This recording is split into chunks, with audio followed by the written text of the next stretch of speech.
আমার মায়ের কাছে দাও যেতে দাও মিনতে আমার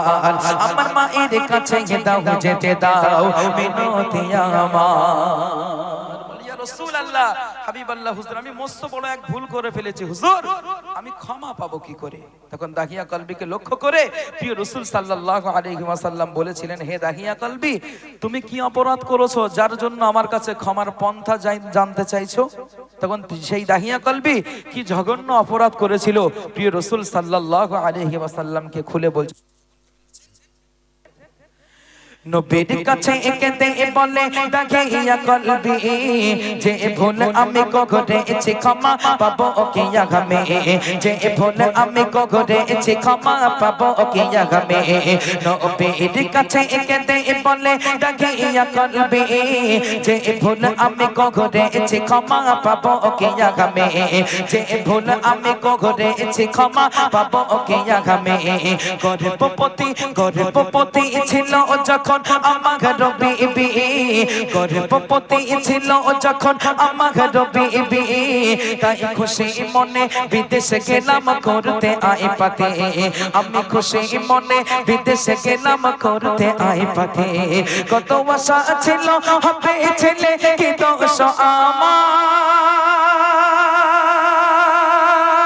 আমি দেশে ফিরে দেখিলাম আমার কন্যার আমি দেশে ফিরে দেখিলাম আমার কন্যার আহব তোমার কাছে আমি চাই না কিছু আর ওগো চাই না কিছু আর আমার মায়ের কাছে দাও যেতে দাও মিনতে আমার আমার মায়ের কাছে দাও যেতে দাও মিনতে আমার বলি ইয়া রাসূলুল্লাহ মনোযোগটা অন্যদিকে দিলে হবে না শুনতে হবে বলি ইয়া রাসূলুল্লাহ হাবিবাল্লাহ হুজুর আমার স্ত্রীর গর্ভে যখন সন্তান এসেছিল আমার স্ত্রী যখন প্রেগন্যান্ট ছিল আমার মনে বড় আশা ছিল আমার পুত্র সন্তান আমার ছেলে সন্তান হবে কারণ এই আইয়ামে জাহেলিয়াতের যুগে কেউ যদি কন্যা সন্তান জন্মগ্রহণ করাতো তাকে কাপুরুষ বলা হতো এবং বলা হতো তোমার যে মেয়ে সন্তান হয়েছে তোমার মেয়েকে তুমি কখন মেরে ফেলবে মেয়েদের কোনো দাম ছিল না জীবিত দাফন করে দেওয়া হতো সেই যুগে এমন তো অবস্থায় বলে ইয়া রাসূলুল্লাহ হাবিবাল্লাহ হুজুর আমার স্ত্রীর গর্ভে যখন সন্তান এসেছিল আমার মনে বড় আশা ছিল যে আমার পুত্র সন্তান আমার ছেলে সন্তান হবে এই খুশিতে আমি বিদেশে গেলাম কিছু পয়সা কড়ি উপার্জন করার জন্য যখন বিদেশে আমি কিছু বছর অতিক্রম করার পরে যখন আমি বাড়িতে ফিরলাম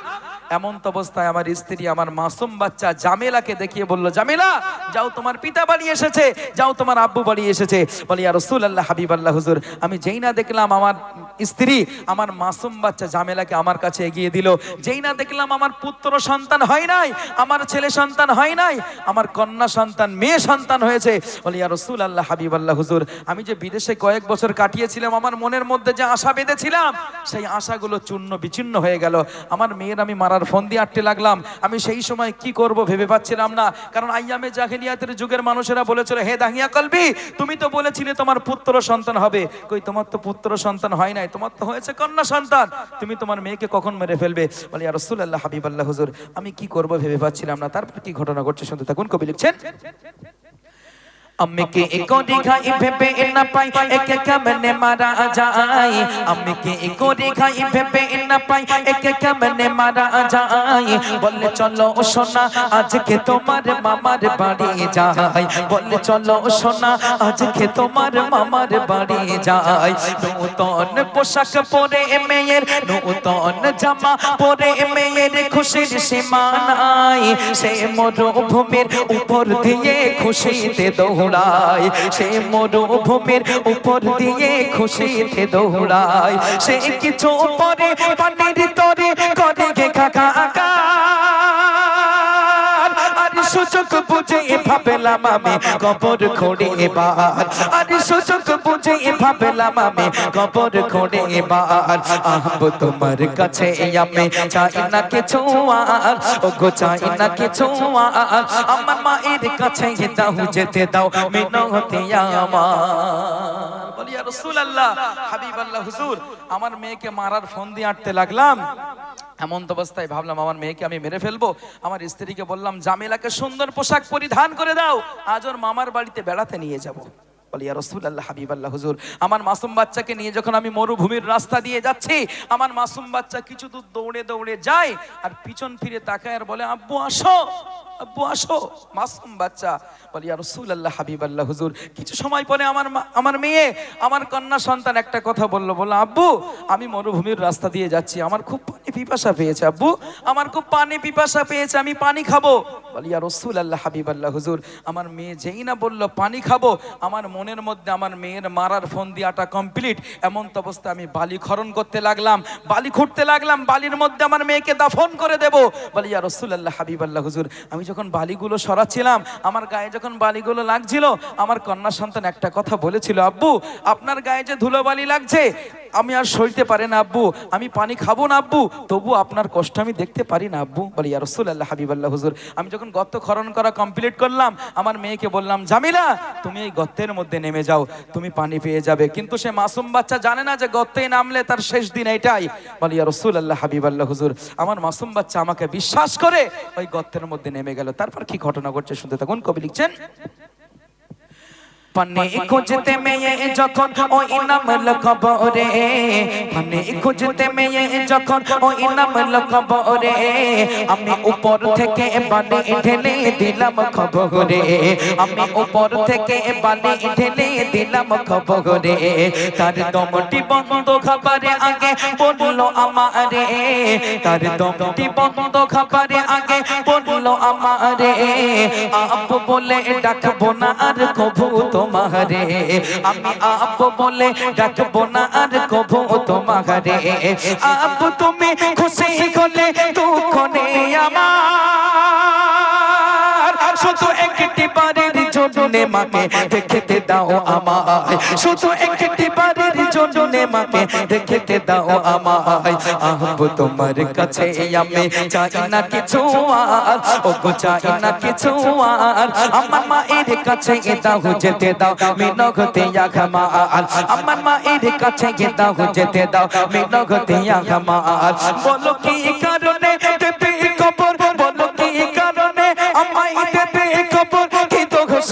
আমার, শুধু একটি বারের জন্য মাকে দেখতে দাও আমায়, শুধু একটি বারের জন্য মাকে দেখতে দাও আমায়। আব্বু তোমার কাছে আমি চাই না কিছু আর, ও গো চাই না কিছু আর, আমার মায়ের কাছে দাও যেতে দাও মিনতি ইয়াগমার। বলি ইয়া রাসূলুল্লাহ হাবিবাল্লাহ হুজুর, আমার মাসুম বাচ্চাকে যখন আমি মাসুম বাচ্চাকে যখন আমি এই গর্তের মধ্যে নামতে বললাম, ইয়া রাসূলুল্লাহ হাবিবাল্লাহ হুজুর, আমার মেয়ে আমাকে বিশ্বাস করে একটা দিন দেখার পরে আমাকে এতটা বিশ্বাস করেছিল, এক বিশ্বাসে গর্তের মধ্যে নেমে গেল। বলে আব্বু এখানে তো পানি নাই। বলি ইয়া রাসূলুল্লাহ হাবিবাল্লাহ হুজুর, আমার মাসুম বাচ্চা যখন ওই গর্তের মধ্যে নামলো, আমি উপর থেকে বালি ঢেলা শুরু করে দিলাম। আমার মাসুম বাচ্চা একটা কথা বলেছিল, বলে আব্বু আপনাকে যদি আমি আব্বু বলে ডাকি, যেহেতু আমি কন্যা সন্তান হিসেবে পৃথিবীর জমিনে এসেছি,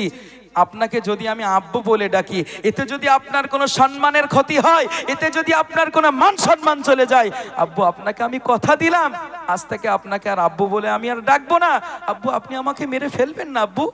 ইয়া রাসূলুল্লাহ হাবিবাল্লাহ হুজুর, আমার মেয়ে যখন এই কথা বললো, আমার মনের মধ্যে বিন্দু পরিমাণ মায়া আসলো না, আমি আরো বালি ঢেলা শুরু করলাম। আমার মেয়ে একটা কথা বলেছিল, আব্বু আপনি যদি আমাকে মেরে দিয়ে খুশি হন, আমি জামিলা হাসতে হাসতে আপনার জন্য জীবন দিতে পারি। একটু জোরে বলুন সুবহানাল্লাহ। তারপরে বলি ইয়া রাসূলুল্লাহ হাবিবাল্লাহ হুজুর, আমার মেয়ে আরো একটা দাবি করেছিল, বলে আব্বু আপনি আমাকে মেরে দেন, তাতে আমার কোনো দুঃখ নাই, কিন্তু শেষবারের মতো আমার আম্মা জানের সঙ্গে একটাবার দেখা করার ব্যবস্থা করে দিন, আমি এক নজর দেখতে চাই আমার আম্মা জানকে। বলি ইয়া রাসূলুল্লাহ হাবিবাল্লাহ হুজুর, আমি এত নিষ্ঠুর সেই দিন হয়েছিলাম, আমার মেয়েকে একটা বারের জন্য তার মায়ের সাথে সাক্ষাৎ করাতে পারিনি, পুরোপুরি বালি চাপিয়ে দিয়ে ওই পাশে অপেক্ষা করতে লাগলাম কখন আমার জামেলার জাহানটা বার হবে। বলি ইয়া রাসূলুল্লাহ হাবিবাল্লাহ হুজুর, কিছু সময় পরে ওই মাটির ভিতর থেকে তিনবার মা মা মা বলে আমার জামেলা চিরজীবনের মতো এহ জগৎ ছেড়ে পর জগতে পাড়ি দিয়েছে। ইয়া রাসূলুল্লাহ, হাবিবাল্লাহ হুজুর, আমার মেয়েকে আমি নির্মমভাবে হত্যা করেছি, এর ক্ষমা আমি কিভাবে পাবো? আমার মেয়ের সঙ্গে আমি অত্যাচার করে ফেলেছি, আমার মেয়েকে মেরে ফেলেছি আমি, এর ক্ষমা আমি কিভাবে পাবো? তখন প্রিয় রাসূল সাল্লাল্লাহু আলাইহি ওয়াসাল্লাম এই কথাগুলো শোনার পরে তার চোখ দিয়ে টপ টপ করে পানি পড়ছে, পানি পড়তে পড়তে তার দানি মোবারকগুলো ভিজে গিয়েছিল। তারপর সেই দাহিয়া কলবিকে লক্ষ্য করে, সেই জামেলার পিতা যে হত্যা করেছিল তাকে লক্ষ্য করে প্রিয় রাসূল সাল্লাল্লাহু আলাইহি ওয়াসাল্লাম কি বলেছিল শেষ সন্দেশ শুনতে থাকুন। কবি লিখছেন, দয়ার নবী কে দে বলে দাখিয়া কলবি, দয়ার নবী কে দে বলে দাখিয়া কলবি, যে ভুল আমি করেছি ক্ষমা পাবো কি হবে? দয়ার নবী কে দে বলে দাখিয়া কলবি, তোমার ক্ষমা করবে কিনা আল্লাহ রাখবে, তোমার ক্ষমা করবে কিনা আল্লাহ রাখবে। তুমি ঈমান এনে মুসলিম হয়েছো সাহাবী, তুমি ঈমান এনে মুসলিম হয়েছো সাহাবী, তবু আজকে থেকে থাকবে দূরে জানায়ে আরজি, তবু আজকে থেকে থাকবে দূরে জানায়ে আরজি। বলে সাইফুদ্দিন আমিনী নারী জাতির কনক সমাদর, ওই নারী জাতি হলো তোমার জান্নাতে রাখা খাবার, ওই নারী জাতি হলো তোমার জান্নাতে রাখা খাবার। আপ তোমার কাছে আমি চাই না কিছু আর, ও গো চাই না কিছু আর, আমার মায়ের কাছে দাও যেতে দাও মিনতি আমার, আমার মায়ের কাছে দাও যেতে দাও মিনতি আমার। একটু তাকবীর দেখি, নারে তাকবীর।